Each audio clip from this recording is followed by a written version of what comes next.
পরম করুণাময় সীম দয়ালু আল্লাহ তাআলার নামে শুরু করছি।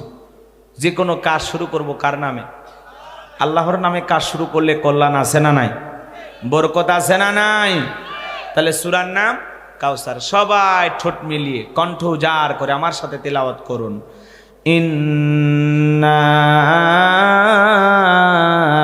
আ'তাইনাকাল কাউসার ফাসাল্লি লিরাব্বিকা ওয়ানহার ইন্না শানিয়াকা হুয়াল আবতার। আল্লাহু আকবার।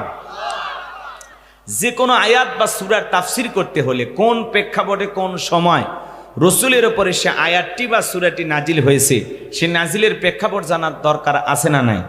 আরবিতে বলা হয় শানে নুজুল। যদি শানে নুজুল আলোচনা করা হয় তাহলে তাফসীর বুঝতে সহজ হয়। বলুন আল্লাহু আকবার। তাহলে সূরা কাউসার কোন